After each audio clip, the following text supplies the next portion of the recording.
Welcome to our channel. నమస్కారం. ఇటీవల YSR Congress party సాక్షి అమరావతిలో 62,000 కోట్ల రూపాయలు పనులు చేపడుతుందని ప్రకటించి పనులు చేస్తూ ఉంటే 1,00,000 కోట్ల రూపాయల అవినీతి జరిగిందంటూ ఆరోపణలు చేస్తూ ఉన్నారు, చూస్తూ ఉన్నాం. ఆరోపణల నేపథ్యంలో వైఎస్ఆర్ కాంగ్రెస్ పార్టీ నాయకులు క్షేత్రస్థాయి పర్యటనకి అమరావతి సందర్శించడానికి వెళతా ఉంటే అమరావతి రైతులు అడ్డగించడం సమంజసమా తెలుసుకునే ప్రయత్నం చేద్దాం. విశ్లేషణ మనతో పాటు ఉన్నారు ఆర్థిక సామాజిక రాజకీయ విశ్లేషకులు అంకమరావు గారు. వారిని మన విశేషాలు తెలుసుకుందాం. నమస్తే సార్. నమస్తే. సాక్షి ఆరోపిస్తుంది, వైఎస్ఆర్ కాంగ్రెస్ పార్టీ ఆరోపిస్తుంది, 1,00,000 కోట్ల రూపాయలు అవినీతి జరిగిందంటుంది. 62,000 కోట్ల రూపాయలతో పనులు ప్రారంభించాలని ప్రభుత్వం ప్రకటించింది స్పష్టంగా. ఎంతవరకు జరిగిన పనులు జరుగుతున్నాయా లేదా అంటూ క్షేత్రస్థాయి పర్యటనకు వెళ్తూ ఉంటే వైఎస్ఆర్ కాంగ్రెస్ పార్టీ నాయకుల్ని అమరావతి రైతులు అడ్డగించడం సమంజసమేనంటారా? ఇక్కడ మీరు అడిగిన ప్రశ్నే వివాదాస్పదం. అమరావతి రైలు అడ్డగించారు. వాళ్ళు ఏమన్నారు? రాజధాని అమరావతిగా మీరు ఒప్పుకోండి. వాళ్ళు ఒప్పుకోవట్లేదు కదా. వాళ్ళైతే ఒప్పుకోవట్లేదు కదా. వాళ్ళు ఇంకా రాజధాని ఇది కాదనే భ్రమలో వాళ్ళు ఉన్నారు కదా. చట్టబద్ధత ఏర్పడిన తర్వాత కూడా దాన్ని మారుస్తామన్న ధీమాలో వాళ్ళు ఉన్నారు కదా. సహజంగానే రైతులు ఇప్పుడు ఏమన్నారు? ఇక్కడ మీరు రావండి, తప్పులేదు, కానీ రాజధానిగా మీరు ఒప్పుకోండి అన్నారు. అంతకుముందు మరి ఎన్నికలప్పుడు లబ్ధి పొందడం కోసం జగన్మోహన్ రెడ్డి వాళ్ళ అందరూ కూడా నాయకులందరూ కూడా అమరావతి రాజధాని, మా నాయకుడు ఇక్కడే ఇల్లు కట్టుకుంటున్నాడు అని చెప్పిన కబుర్లు చెప్పిన వాళ్ళంతా వీళ్ళే కదా. ప్రజలను నమ్మించిన వాళ్ళు వీళ్ళే కదా. చివరికి వాళ్ళ మాటలు నమ్మి ఆ ప్రాంత రైతులు కూడా వాళ్ళనే గెలిపించారు కదా. అటు మంగళగిరి కావచ్చు, ఇటు తాటికొండ నియోజకవర్గం కావచ్చు, 2 నియోజకవర్గాలను కూడా గెలిపించారు కదా. ఆ పక్కన ఉన్న అన్ని నియోజకవర్గాలు కూడా గెలిపించారు కదా. మొత్తం గెలిపించారు. మరి ఇప్పుడు దానికి సంబంధించి వాళ్ళు అడుగుతుంది ఏంటి? రైతులు వాళ్ళు 1631 రోజు అక్కడ పోరాటం చేశారు. జగన్మోహన్ రెడ్డి అధికారంలో ఉండంగా, నేను చెప్పేది జగన్మోహన్ రెడ్డి అధికారంలో ఉండంగా, జగన్మోహన్ రెడ్డిని ఒక మాట అంటానికే భయపడి నాయకులందరూ ఇళ్లలో కూర్చున్నప్పుడు రైతులు నిర్భయంగా 1631 రోజు అతనికి రోజు నిరసన తెలుపుతూ పోరాటం చేసిన చరిత్ర వాళ్ళది. వాళ్ళు పోరాట యోధులు, మీరు పిరికి పందలు. మరి అక్కడికి వెళ్ళినప్పుడు వాడు దానికి అడిగిన దాన్ని మీరు సమాధానం చెప్పండి. రైతులు అడ్డగించటమా లేదా అనేది నేను తర్వాత మాట్లాడతా. దాని గురించి ముందుగా వాళ్ళు అడిగిన ప్రశ్నకు సమాధానం ఉందా? నిన్న కూడా ప్రకటన చేశాడుగా, పేరు నాని అమరావతి మేము వస్తే క్యాన్సిల్ చేస్తాం. అదే కదా మరి అన్నప్పుడు వాళ్ళు మరి ఆ ప్రాంతం వాళ్ళు ఈరోజు మీరు చెప్పినట్టు 64,000 కోట్ల రూపాయలంటే దాని మీద పనులు జరుగుతూ ఉన్నాయి. ఏమేమి జరుగుతున్నాయి అనేది క్షేత్రస్థాయిలో వెళ్ళిన వాళ్ళకి తెలిసిద్ది. దాంట్లో చాలా వరకు చెప్తున్నారు ఎక్కడెక్కడ ఏమేమి జరుగుతున్నాయి అని. కొంత ఆలస్యమైనా కొన్ని చోట్ల, మిగిలిన చోట్ల ఎట్లా జరుగుతుందని చెప్పి చెప్తానే ఉన్నారు. కేంద్రం దాని సహాయ సహకారాలు అందజేస్తూ ఉంది. కేంద్రం ద్వారానే మనకి నిధులు రావడం కూడా జరిగింది. రాష్ట్రానికి సంబంధించి కేంద్రం ఈరోజు గెజిట్ నోటిఫికేషన్ విడుదల చేసింది. అమరావతి ఏకైక రాజధానిగా కేంద్ర ప్రభుత్వం లోక్సభలోనూ రాజ్యసభలోనూ తీర్మానాన్ని ఆమోదింపజేసి ఈరోజు చట్టబద్ధత కలగజేశారు. అయినా సరే ఎంత ధైర్యం ఉంటే, ఎంత ఒళ్ళు బలుపుంటే మీరు రాష్ట్ర రాజధానిని మారుస్తామని అంటారు? ఏ ధైర్యంతో మాట్లాడుతున్నారు మీరు? మారుస్తామంటున్నాడు జగన్ రెడ్డి, ఏమో మావిగాని అంటాడు. సజ్జల రామకృష్ణారెడ్డి వచ్చి ఈ బారు కట్టుకోవచ్చు కదా అమరావతిలో బిల్డింగ్లు ఎందుకు అంటాడు. అదే కదా. ఇప్పుడు దాని మీద విషం కక్కే వాళ్ళు మీరు ఏ హక్కుతోటి అక్కడికి వచ్చి మీరు మాట్లాడుతున్నారు? మిమ్మల్ని అసలు ఎందుకు అక్కడ రానివ్వాలి? ముందు వాళ్ళు అడిగిన దానికి సమాధానం చెప్పండి. చెప్పారు కదా స్పష్టం. వాళ్ళ ఉద్దేశం, పార్టీ ఉద్దేశం స్పష్టం. మాకు రాజధాని ప్రకటించే మా ప్రాంతానికి రమ్మంటున్నారు. తప్పే ఉంది? మీరు ప్రకటిస్తున్నారు, వాళ్ళు ప్రకటిస్తున్నారు. తప్పే ఉంది దాంట్లో? వాళ్ళు వివాదం చేయడం కోసం వాళ్ళు అమరావతి వెళ్తున్నారంటారు ఇవాళ. అంతే, వివాదం చేయడం కోసం అమరావతి వెళ్తున్నారు. విషయం కక్కడానికే అమరావతి వెళ్తున్నారు. అక్కడ జరిగే అభివృద్ధిని ఆటంకపరచడానికి అమరావతి వెళ్తున్నారు. పెట్టుబడులు రానియకుండా చేయడం కోసం వాళ్ళు వివాదాలు బయటికి తీసుకొస్తున్నారు. కాంట్రాక్టర్లు చేస్తే మేము వచ్చిన తర్వాత అధికారంలోకి వస్తే మీ మీద కేసులు పెడతామని చెప్పి వాళ్ళని బెదిరిస్తూ ఉన్నారు. గతంలో అట్లా కేసులు పెట్టి పనులు ఆపడం వల్లే ఇంత ఆలస్యమైంది అమరావతి నిర్మాణం. అసలు మొట్టమొదటి మామూలుగా ఆ రోజు ప్రకటించిన తర్వాత ఎవరైతే అంతకుముందు మంగళగిరి శాసనసభ్యుడు ఉన్నాడో ఆళ్ళ రామకృష్ణారెడ్డి, అతను ఇంకా కొంతమంది చేత దీని మీద కేసులు వేయించిన తర్వాత న్యాయస్థానంలో చిక్కుముళ్ళని విడిపించుకొని 16 నెలలు మాత్రమే జరిగింది ఆ ప్రభుత్వం హయాంలో. 19కి ముందు. ఆ తర్వాత మీరు వచ్చిన తర్వాత ఏం చేశారో చూశారు. మళ్ళీ దాన్ని సరి చేసుకొని ఇప్పుడు రాష్ట్ర ప్రభుత్వం రాంగల్లోనే అమరావతిలో పనులు మొదలు పెట్టాలంటే, కేంద్రం వాళ్ళు అడగాలంటే మీరు పెట్టిన ముళ్ళ పదలు అవన్నీ చిట్టడివిలా తయారు చేశారు. వాటినన్నింటి తొలగించుకొని సాఫీ చేసుకొని అన్ని సవ్యంగా చేసుకొని వాళ్ళందరికీ చూపించి, బాబు ఇదిగోరా మేము ఇట్లా చేసాము, ఈ అవకాశాలు ఉన్నాయని చెప్పి వాళ్ళకి చెప్పుకొని కేంద్రాన్ని ఒప్పించుకొని ఈరోజు సహాయం తీసుకొని రుణం తీసుకొని అక్కడ అన్ని సవ్యంగా చేసుకుంటూ మళ్ళీ తిరిగి పనులు మొదలుపెట్టి రాజధాని నిర్మాణానికి అడుగులు పడుతూ ఉన్న ఈ సమయంలో మీరు రేపు మేము అధికారంలోకి వస్తే ఇంతకంటే మంచి రాజధానిని నిర్మిస్తాం, చంద్రబాబు నాయుడు గారు ఈ టవర్స్ ఏర్పాటు చేస్తున్నారు, మేము వస్తే ఇంకా బాగా చేస్తామని చెప్పాల్సింది పోయి మేము వస్తే రాజధానిని మారుస్తామని చెప్పి మీరు ఎప్పుడైతే చెప్పారో అక్కడ రావడానికి నిస్సందేహంగా కూడా అనర్హులనైతే నేను భావిస్తున్నా. అందులో ఎలాంటి సందేహం కూడా ఏం లేదు. కానీ అమరావతి వచ్చినప్పుడే ధర్నాలు చేయటం, ప్రశ్నించడం కాకుండా జగన్ రెడ్డి మావిగనప్పుడు పేరుని నాని మాట్లాడినప్పుడు ఇల్లు చుట్టముట్టి ధర్నాలు చేసి గౌరవ చేస్తే పరిస్థితి మారేదేమోగా. అంటే వాళ్ళు తప్పులు చేశారు, అంతకుముందు హత్యలు చేశారు, దోపిడీలు చేశారు, మానభంగాలు చేశారు, అన్నీ చేశారు. ప్రభుత్వ పెద్దలు మాత్రం నిమ్మక నీరెట్టు కూర్చొని ప్రజలనే యుద్ధం చేయమంటారు, అంతే. మీరేం చేయరు. ప్రభుత్వం చేసే పనులు ప్రభుత్వం ఏం చేసింది? గత ప్రభుత్వం కేసులు వేస్తే కాంట్రాక్టర్లను నిర్బంధంగా వెళ్ళగొడితే వాళ్ళు కేసులు వేస్తే అన్ని సానుకూలంగా సాఫీగా పరిష్కరించుకుంటూ దానికి కాదు, వాళ్ళని ఏం చేశారు ఆ నాయకులు, మీరేం చేశారు నేను అడుగుతుంది. ఆ నాయకులు మీరేం చేశారు? దోడంపూడి చంద్రశేఖర్ రెడ్డి బియ్యానికి సంబంధించిన విషయాలు బయటకు వచ్చినాయి, పేరుని నాని విషయాలు బయటకు వచ్చినాయి, వాళ్ళ భార్య పేరు మీద ఉన్నటువంటి జయసుధ పేరు మీద ఉన్నటువంటి గోడౌన్కు సంబంధించి అన్ని విషయాలు బయటకు వచ్చినాయి. అతను డబ్బులు కూడా కట్టాడు. ఇలాంటి కుంభకోణాలు చెప్పుకుంటా ఉంటే రాష్ట్ర వ్యాప్తంగా ఎందరి మిగిలినని బయటకు వస్తున్నాయి. వాళ్ళు మీరేమి చేయరు, వాళ్ళ ఆభరణి దిగుతారు. కారుమూరి నాగేశ్వరరావు ఈరోజు కృష్ణా జిల్లా నుంచి అవతల ఇళ్లలోంచి లాగి తంతానన్నాడు. ఇవాళ రేపు అరెస్ట్ కాబోతున్నాడు. మీరు చేయట్లేదుగా, ఈడీ చేస్తుంది, మీరు చేయట్లేదుగా. ఎన్డీఏ ప్రభుత్వమే అది ఇవన్నీ సమర్థించుకోవద్దు. మీరేం చేస్తున్నారో చెప్పండి. ఈరోజు అక్కడ సంబంధించినంత వరకు అతను ప్రకాశం జిల్లా కాడి నుంచి రాయలసీమ చివరి అనంతపురం జిల్లా దాకా బయటకు వచ్చి నరుగుతానన్నాడు. మరి అంటే మీకేం చేమగుట్టినట్లేదు, యువతలు లాగి కొడతాను. మరి అతను ఈ రోజు వరకు అతని గురించి ఏమి సంబంధమే లేదు.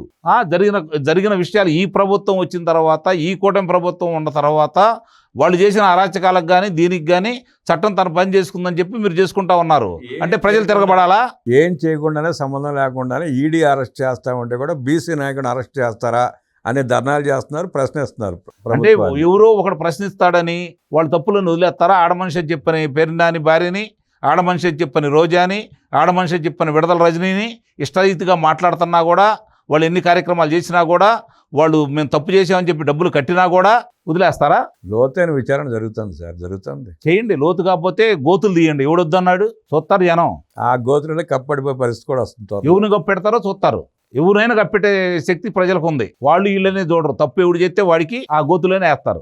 అమరావతిలో దోపిడీ జరుగుతుందని చెప్పి స్పష్టంగా ఆరోపిస్తూ ఉంది. 1,00,000 కోట్ల రూపాయలు దోపిడీ అంటుంది. కొన్ని 62,000 కోట్ల రూపాయలతో పనులు ప్రారంభమయ్యాయి. ప్రభుత్వం ప్రకటించింది 62,000 కోట్లతో పనులు చేస్తామని చెప్పి. 62,000 కోట్ల రూపాయల పనుల్లో 1,00,000 కోట్ల రూపాయల దోపిడీ సాధ్యమా అన్నది కూడా ఆడ ఆలోచించకుండా ఆరోపణ చేస్తున్నారు. వాళ్ళు ఏమైనా చేస్తారు, మీరు వదిలేస్తున్నారు కాబట్టి. వాళ్ళు ఏమైనా చేస్తారు. 3 నెలలు పారిపోయారు ఎవరు లేకుండా, ఎవడు మాట్లాడాల.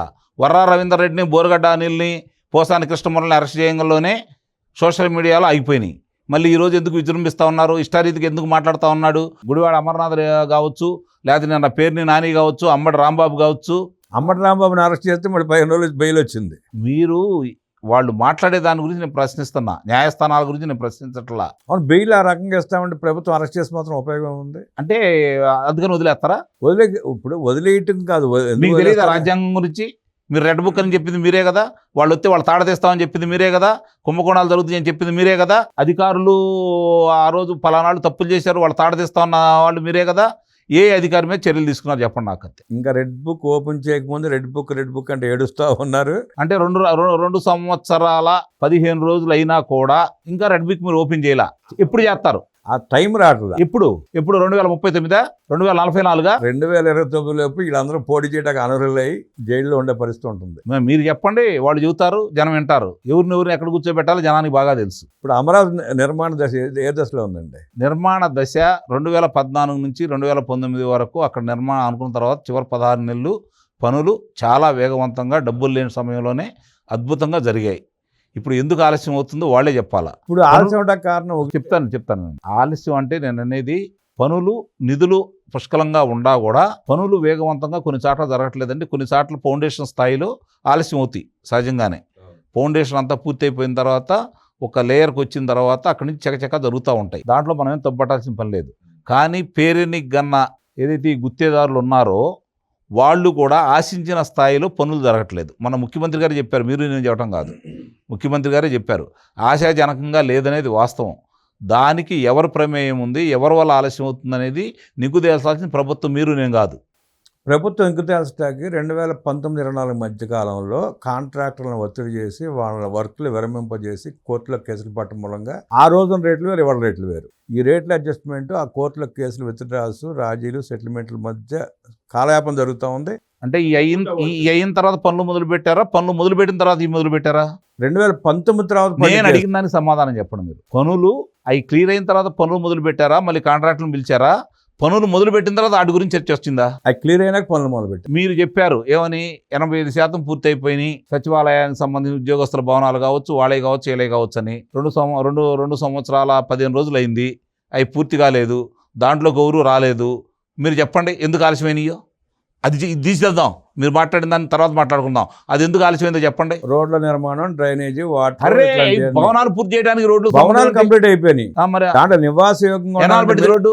6 నెలలు. రోడ్డు కాడి నుంచి వాళ్ళు ఉండే నివాస భవనాలకు రోడ్డు వేయడానికి ఎన్నాళ్ళు పట్టింది? అంటే drainage connection, water connection, power connection అన్ని రావాలి కదా. ఎన్నాళ్ళు పట్టింది?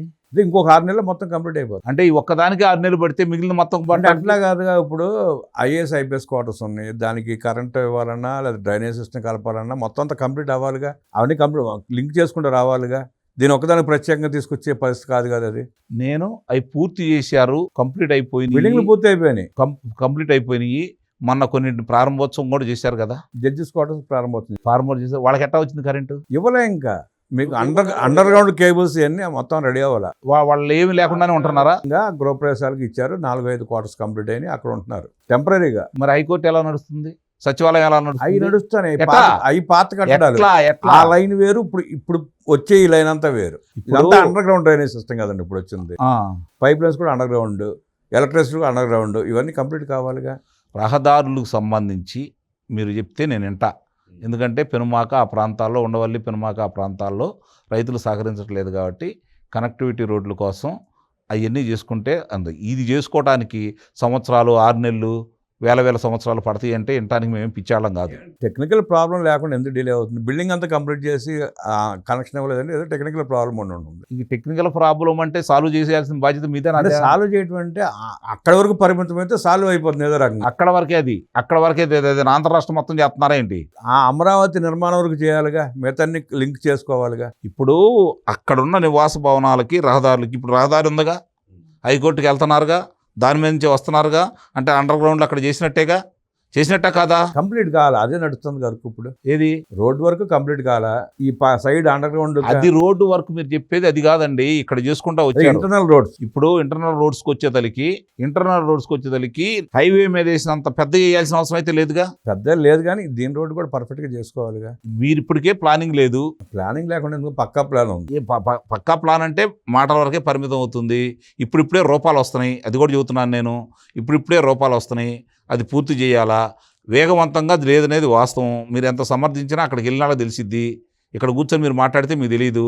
మేము వారానికి 10 రోజులకు ఒకసారి వెళ్తున్నాం అక్కడికి. పనులు జరగట్లేదని నేను అంటలేదు, గతంలో కంటే వేగంగా జరగట్లేదనేది వాస్తవం. పేరెన్నికన్న సంస్థలు కూడా ఎందుకు ఆలస్యం చేస్తున్నారో మన కళ్ళ ముందు కనపడుతున్నది వాస్తవం. అందుట్లో కొన్ని తలకమాసిని వాళ్ళు ఉన్నారు కాబట్టి వాళ్ళు కావాలని చేస్తున్నారు కూడా. వాళ్ళ మీద చర్యలు తీసుకునే ధైర్యం కూటమి ప్రభుత్వానికి లేదు కాబట్టి ఈ పరిణామాలు జరుగుతున్నాయి అని చెప్పి నేను చెప్తున్నాను. రైతులకు ఇబ్బంది కలిగే ఫ్లాట్ల విషయంలో కానీ, పనుల విషయంలో కానీ, ఫాలోఅప్ చేయడంలో కానీ పనిచేస్తూ ఉందిగా. చంద్రబాబు నాయుడు గారి పిలుపు మేరకు ఏ కమిటీలు లేకతలికి 34,000 చిల్లర ఎకరాల భూమి 29,000 మంది రైతులు, 29,000 మంది గ్రామస్తులు ఇచ్చారు. చంద్రబాబు నాయుడు గారి మీద ఉన్న నమ్మకం. మరి ఇప్పుడు ఎందుకు రావట్లేదు? చంద్రబాబు నాయుడు గారితో కలిసిన తర్వాత కూడా వేగవంతంగా ఎందుకు జరగట్లేదు? అంటే వాళ్ళ ఆలోచన విధానం ఇది పూర్తి అయిపోతే దీని ద్వారా మనం ఇక్కడ ఏం వస్తానే బెనిఫిట్ చూసేద్దామని ఉండొచ్చు. అలా ఏమీ లేదు. అక్కడ అలాంటి ఏమీ లేదు. వాళ్ళకి వివరించి చెప్పి ఏ ప్రయోజనాలు చేకూరుతున్నాయి, ఎట్లా ఏంటని చెప్పని సవివరంగా వాళ్ళకి అర్థమయ్యే రీతిలో చెప్పేవాళ్ళు అక్కడ కరువయ్యారు. మనం చంద్రబాబు నాయుడు గారు సమీక్ష రైతులతో కూర్చొని మాట్లాడిన తర్వాత వేగవంతంగానే ఇచ్చారు కాబట్టి ఎన్ని ఇచ్చారు వేగవంతం? సుమారుగా 8,000 ఎకరాలంతా ఇచ్చారుగా. అంత లేదు కానీ మీరు ఏం చెప్పాల్సిన పని లేదు. వాడు సేకరిస్తుందే 16,000 ఎకరాలు.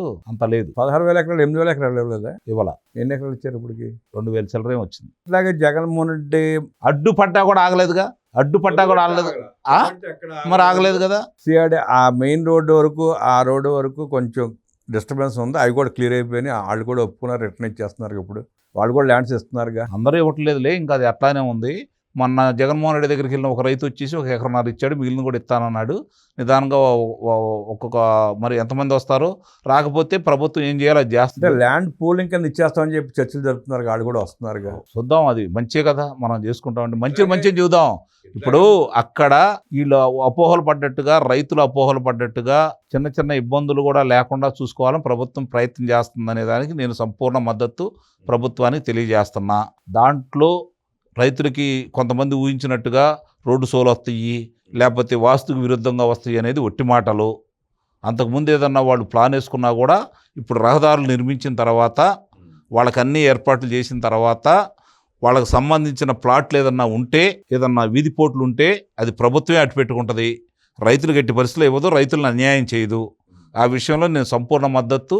వీళ్ళు ఈరోజు అనుకున్న దానికి నేను ప్రభుత్వానికి నిస్సందేహంగా మద్దతు అయితే తెలుపుతున్నా. అందుట్లో ఎలాంటి సందేహాలు పెట్టుకోవాల్సిన పని లేదు. రైతులు దాని గురించి అపోపడాల్సిన అవసరం లేదు. రెండోది, ఇచ్చేవాళ్ళు ముందెత్తున్నారు వెనకెత్తున్నారు అనే దానికి కూడా నేను సమాధానం చెప్పగలను. 10 ఎకరాలు ఇచ్చిన రైతులకి ఒకేసారి ఇవ్వాలి కాబట్టి, వాళ్ళకి 1000 గజాలు ఇవ్వాలి కాబట్టి, వాళ్ళకి ఒక్కోళ్ళకి 10,000 గజాలు వస్తాయి కాబట్టి, ముందుగా ఉన్నటువంటి పెద్ద స్థలాలు వాళ్ళకి కేటాయిస్తారు. అరెకరం ఉండాలకు ముందు ఇవ్వమంటే కుదరదు కదా. ఇలాంటివన్నీ ప్రభుత్వం నిస్సందేహంగా చేస్తుంది, అందుట్లో అనుమానమే లేదు. ఆ నమ్మకం కలిగించే విషయంలో చంద్రబాబు నాయుడు గారిని ప్రజలందరూ నమ్ముతున్నారు.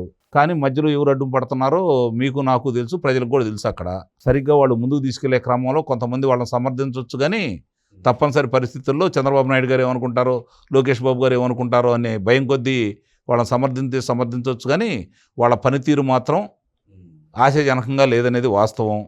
వాళ్ళ వల్లే ఇబ్బందులు జరుగుతున్నాయి అనేది కూడా వాస్తవం. లేదు, అందుట్లో అనుమానం ఏముంది? మీరు నేను చెప్పేది ఏంటంటే, పేపర్లో వస్తూ ఉంటే పేపర్లో రాస్తారండి, పేపర్లో రకరకాల మరి ఖండించాల్సిన బాధ్యత ఎవరిది? రెగ్యులర్ గా తిరిగేది మీరు, చూస్తూ ఉండేది మీరు. పలానా భవనం పలానా రోజు అన్నాడు, ఎప్పుడు పూర్తి అవుతుంది? భవనం పూర్తి కావాలి అంటే మామూలుగా దానికి సంబంధించినంత వరకు అన్ని పనులు పూర్తి అవ్వాలి కదా. కానీ ఇక్కడ పనులు ఎన్ని అవుతున్నాయి? ఎందుకు ఈ టైం చెబుతున్నారు? చంద్రబాబు నాయుడు గారు చెప్పట్లేదే. పదే ఈయన ఎందుకు చెబుతున్నాడు? ఎవరిని మోసం చేయాలని చెబుతున్నారు? ఎందుకు అపోహలు సృష్టిస్తా ఉన్నారు? అంటే తేడా ఎందుకు వస్తుందంటారు? ఆ ల్యాగ్ ఎందుకు అవుతుంది? మనుషులు తేడా. అంటే ఆలస్యం. ఇప్పుడు ఎలాగో నిర్మాణం పూర్తి చేసి అప్పచెప్పాల్సిన బాధ్యత ఉంది, త్వరితగతిన పూర్తి చేయాల్సిందే. టార్గెట్ టైం బాండ్ పెట్టుకున్నారు. అంత టైం బాండ్ పెట్టుకున్నా కూడా నిర్లక్ష్యం అంటారా, లేదంటే సాగతీత ధోరణి అంటారా? వాళ్ళ స్వార్థం. అక్కడ స్వార్థం ఏముందో చాలా వస్తాయి బయటికి, తొందర ఏం లేదు. వాళ్ళ స్వార్థం అంటే కొంతమంది వ్యక్తుల స్వార్థంతోనే లేట్ అవుతుంది. ఇప్పుడు అమరావతి రైతులు కోరుతున్నట్టు, ఇప్పుడు ఒకటి చెప్తానేనండి, మీరు ఇందా చెప్పిన దానికి, ఈరోజు ఇది కట్టండి మీకు 10 కోట్లు ఇస్తామని చెప్పని చెబుతారు. ఏదో వర్షాలు పట్టలేదనో, లేకపోతే అంతా సరిగ్గా రాలేదనో అని చెప్పని ఇంకొక 6 నెలలు దాన్ని పొడిగిస్తారు.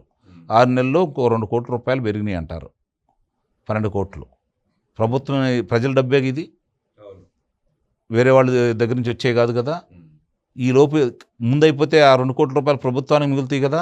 2 కోట్ల రూపాయలు కాకుండా దాని మీద పని చేయడానికి వేరే సాట నియమించారు కదా వాళ్ళని. ఆ అద్దెలు కానీ విద్యుత్ కానీ ఇవన్నీ ఇల్లే కట్టుకోవాలి కదా, ఆ డబ్బులు కూడా మిగులుతాయి కదా. ఇది ఎందుకు ఆలస్యం అవుతుందని చెప్పిన వాళ్ళని నిలదీయాల్సింది పోయి, వాళ్ళు పెంచంగంలోనే ఆ డబ్బులు కూడా ఇస్తుంటారు.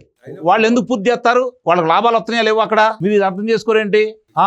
సంపూర్ణంగా పూర్తి అయిపోతే వాళ్ళకి వచ్చే లాభాలు మీరు ఇస్తారా?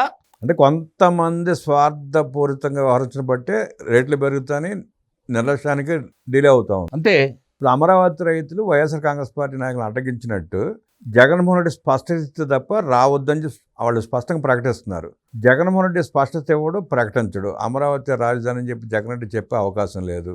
ఇప్పుడు ఈ నాయకులను రానిచ్చే అవకాశం లేదంటారే. అంటే వాళ్ళు కూడా ఘర్షణ వాతావరణాన్ని కోరుకుంటున్నారు వైఎస్ఆర్సీపీ పార్టీ వాళ్ళ రాష్ట్రంలో. అంటే ఏదో రకంగా ఘర్షణ రేకెత్తించి పేపర్లో రైతులు కూడా 1631 రోజు అహింసా సిద్ధాంతంతో ఏ విధంగా అయితే వాళ్ళు ఉద్యమం చేశారో, ఇక్కడ కూడా తొందరపడాల్సిన అవసరం లేదు. వాళ్ళు వచ్చి చెప్పి దుష్ప్రచారం చేసినందువల్ల ప్రజలు నమ్మే పరిస్థితిలో ఉంటుందని అయితే నేనైతే భావించను. కానీ రైతులు 5 సంవత్సరాలు మనోవేదన గురయ్యారు కాబట్టి, ఇప్పుడు కూడా మళ్ళీ ఇలాంటి ఆటంకాలు ఎదురైతే ఇది ఎప్పుడు పూర్తయిద్దో భయం వాళ్ళకు ఉంటుంది కాబట్టి సహజంగానే వాళ్ళు ఆందోళనకి వచ్చి ఉంటారు. కాబట్టి దాన్ని ప్రభుత్వం చిత్తశుద్ధితోటి కూర్చోబెట్టి వాళ్ళకు కూడా అర్థమయ్యే రీతిలో చెప్పి, వాళ్ళకు కూడా వెళ్తే వచ్చిన నష్టం అయితే లేదు.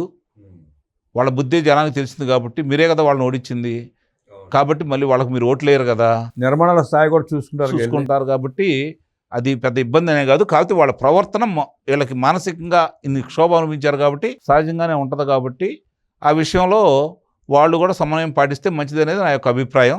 కానీ ఓర్పుకు కూడా ఒక హద్దు అనేది ఉంటుంది కదా. ఇప్పుడు ఇంతకుముందు మామూలుగా వచ్చారు, చూసుకుంటున్నారు, వెళ్తున్నారు, ఎవరు పట్టించుకోవట్లేదు. కానీ పదే పదే మళ్ళీ ఇప్పుడు కూడా ఒకళ్ళు మావిగన్నని, ఒకళ్ళేమో నిర్మాణాలు ఇట్లానే ఉండే దాన్ని కట్టుకోండి అని చెప్పని, పేరు నాని లాంటి వాళ్ళే మేము మారుస్తామని ఈ విధంగా చెప్పేటప్పుడు వాళ్ళ ఆందోళన వాళ్ళకు ఉంటుంది కదా. వాళ్ళ ఆందోళన లేకుండా ఉండాలి అంటే నిర్మాణాలు వేగవంతంగా పూర్తయిపోయి అక్కడ కార్యకలాపాలు జరుగుతూ ఉన్నాయి అనుకోండి, ఇలాంటి వాళ్ళు కోట్ల మంది వచ్చినా కూడా అక్కడ ఏమీ చేయలేరు. ఇప్పుడు కూడా వాళ్ళు వచ్చినా ఏమీ చేయలేరు. అధికారంలో ఉండగలని రైతులు కూడా ఆలోచించుకోవాల్సింది ఏంటంటే, అధికారంలో ఉండగానే వాళ్ళు ఏమి చేయలేకపోయారు, దాన్ని కాకపోతే పాడుపెట్టారు, అందుకంటే వాళ్ళు ఏం చేయలేకపోయారు. రేపు మారుస్తారని మీరైతే భావించొద్దు. గజెట్ నోటిఫికేషన్ వచ్చినాక కేంద్రం ఒప్పుకున్న తర్వాత ఇంకా వాళ్ళు మార్చడానికి మళ్ళీ పార్లమెంట్లో తప్ప కాకపోతే అతను వస్తాడన్న ఆలోచన జనానికి లేదు, మీకు లేదు. కాబట్టి ఆ భ్రమలు వాళ్ళకి కల్పించొద్దు, వేరే వాళ్ళకి కూడా కల్పించొద్దు. మీరు ఇప్పుడు దాకా శాంతియుతంగా చేశారు, అదే విధంగా కొనసాగండి. ఇప్పుడు వాళ్ళు వచ్చిన చాటకి మీరు కూడా వెళ్ళి నల్ల బాడ్జీలు పెట్టుకొని నిరసన తెలిపించేయండి, హక్కు మీకుంది. ఆ రోజు మీరు ఉద్యమం చేస్తుంటే 3 శిబిరాలు ఏర్పాట్లు, వాళ్ళు శిబిరాలు పెట్టారు కదా, 3 రాజధానులకు ఒక శిబిరం ఏర్పాటు చేశారు కదా, అట్లానే మీరు కూడా చేసుకోండి. మీరు ఆవేశపడొద్దు. మిమ్మల్ని రెచ్చగొట్టాలనే వాళ్ళ ప్రయత్నం, ప్రభుత్వం రెచ్చగొట్టాలని వాళ్ళ ప్రయత్నం, వాళ్ళ ట్రాప్లో మీరు పడొద్దు. రైతులకు కూడా చెబుతున్నాను నేను ఇది. రైతుల విషయమే కాదు, ప్రతి చోట ప్రతి దగ్గర వాళ్ళు రెచ్చగొట్టే ప్రయత్నం చేస్తున్నారు. ఇప్పుడు వాళ్ళు ఎంత రెచ్చగొట్టినా కరెక్ట్గా చేస్తే రెచ్చిపోవడానికి ఓడు ఉంటాడు. చర్యలు లేవు కాబట్టే కదా వాళ్ళు ఆ విధంగా రెచ్చిపోతుంది. అంటే ఏదో రకంగా రెచ్చగొట్టి అరెస్ట్ అయ్యో లేదా ప్రజల చేత చేతకరించుకునో కొట్టించుకునో దాన్ని పబ్లిసిటీ చేసుకోవడానికి గేమ్ ప్లాన్ తప్ప వాళ్ళు నిర్దిష్టమైన రాజకీయ ఎజెండా వాళ్ళ దగ్గర లేదు. ఇప్పుడు కొట్టించుకోవాల్సి అంటే సరదాగా ఉంటుందా ఏంది వాళ్ళకి? అంటే మమ్మల్ని కొట్టారు అని చెప్పుకోవడానికి, ఎక్స్పోజ్ చేసుకోవడానికి. వాళ్ళు ఏదన్నా పోరాట యోధులు, స్వాతంత్ర సమర యోధులు అంటే వాళ్ళకి వస్తుంది. వాళ్ళ గురించి ఎంతో ప్రజలకు తెలుసు. ఈ నాయకులందరినీ ప్రజలే కదా ఓడించింది.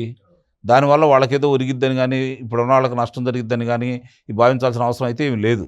నా వరకు నేను స్పష్టంగా చెప్పగలను. వాళ్ళు తప్పు చేశారు, వాళ్ళకి శిక్షలు వేయండి అని చెప్పని ప్రజలు ఎదురు చూస్తున్నారు. వాళ్ళకి శిక్షలు వేయనందువల్ల నష్టపోయేది మీరే. మీ మీద కోపం వస్తుంది, వాళ్ళని జైల్లో పెడితే సంతోషపడతారు. ఏది చట్టపరంగా రఘురామకృష్ణరాజు గారి లాగానో లేకపోతే ఇంకోళ్ళలాగానో వరప్రసాద్ లాగా శిరోమండలం చేయమనో ఇట్లా జనం కోరుకోవట్లేదు. ఇప్పుడు లిక్కర్ స్కామ్లో చట్టపరంగా అరెస్ట్ చేశారు కాబట్టి ఎవరు మాట్లాడే పరిస్థితి అదే కదా. మరి ఇక్కడ కూడా ఆ పని ఎందుకు చేయట్లేదు? ఇక్కడ ఈ టెక్నికల్గా చిన్న లోతైన విచారణ ఇంకా పెండింగ్లోనే జరగాలి, స్పష్టత రావాలి, పకడ్బందీగా ఎఫ్ఐఆర్ బుక్ అన్నీ పకడ్బందీగానే ఉన్నాయి. వాళ్ళు పకడ్బందీగా ఎవరితో మాట్లాడుకోవాలో వాళ్ళతో మాట్లాడుకున్నారు కాబట్టి వాళ్ళు అట్లా ఉండారు. అమరావతి మీద స్పష్టమైన ప్రకటన చేసిన తర్వాతే వైఎస్ఆర్ కాంగ్రెస్ పార్టీ నాయకులు క్షేత్రస్థాయి పరిశీలనకు వస్తే బాగుంటుందంటూ రైతులు అడ్డగించడాన్ని సమర్థించిన అంకమరావు గారికి ధన్యవాదాలు తెలియజేస్తూ నమస్కారం.